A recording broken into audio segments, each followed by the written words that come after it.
Hi, welcome to the Leadership During Crisis Online Summit series.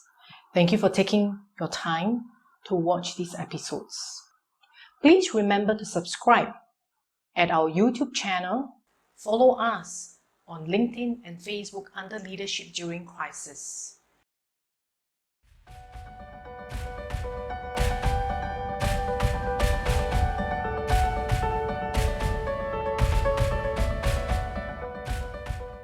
That's the COVID-19. It's dramatically impacted not only the commercial side, it impacted the interactions, it's impacted the patient service models, it's impacted the way we service a customer.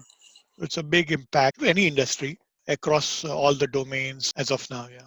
So, what are some of the key financial considerations a business should be looking at during a crisis like this? I think it's important that we immediately don't jump to the financial considerations.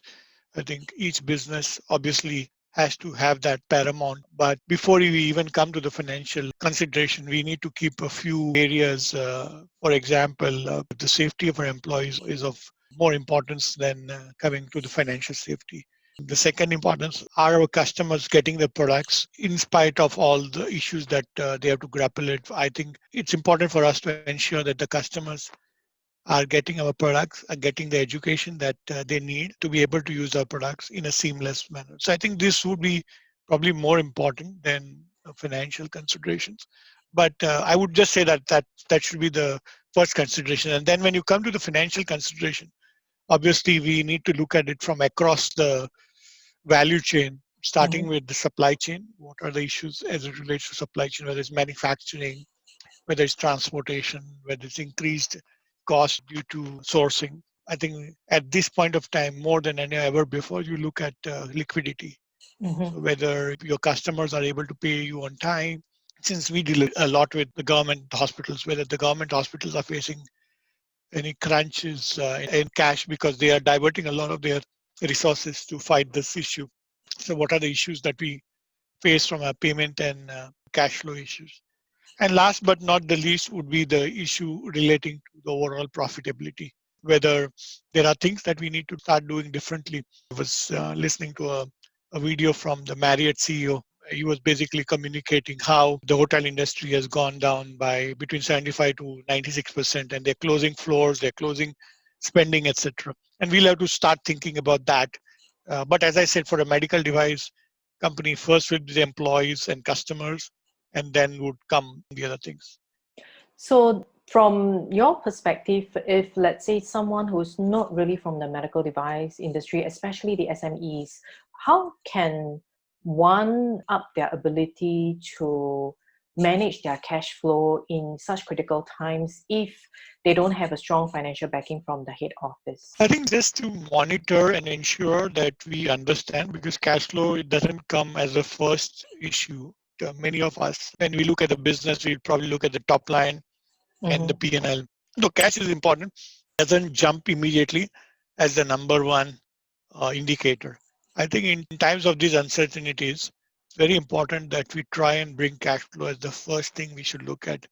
Between a customer who pays you on time at a lower price versus a customer who will not be able to pay, I think try to make cash flow as a key KPI in all the conversations with all your business partners.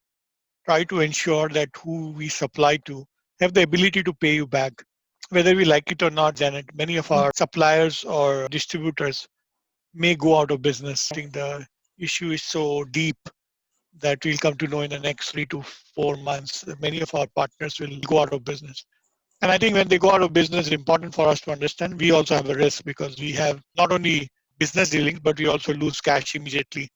That's what the amount they were supposed to pay back. Do you foresee that this situation would last all the way to the end of the year, or it's something that may be resolved, at least for this part of the world, within the next couple of months? Well, I'm not an expert.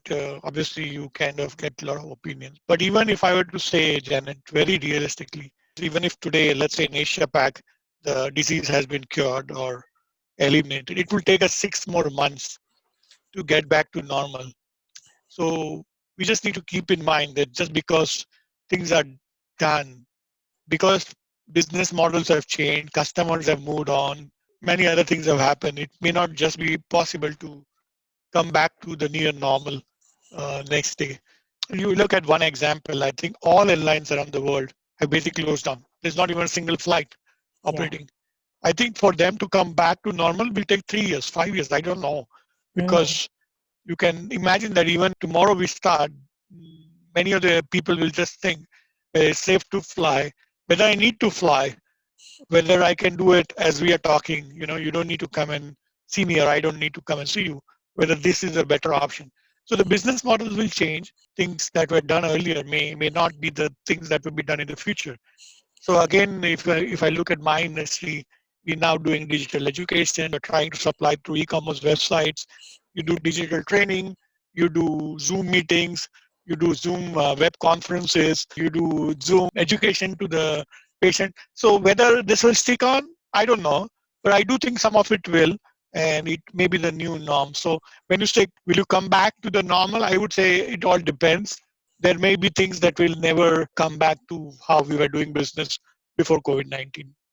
When the business comes back to a new norm, the business model will totally be changed. Now, what can Yep. a business do at the current moment besides taking care of employees, besides not panicking? What would be the crucial steps to take in order for you to prepare yourself, either from a financial perspective, to turn around the situation, or to actually prepare yourselves for 6 months down the road? I think I would still go by the same order.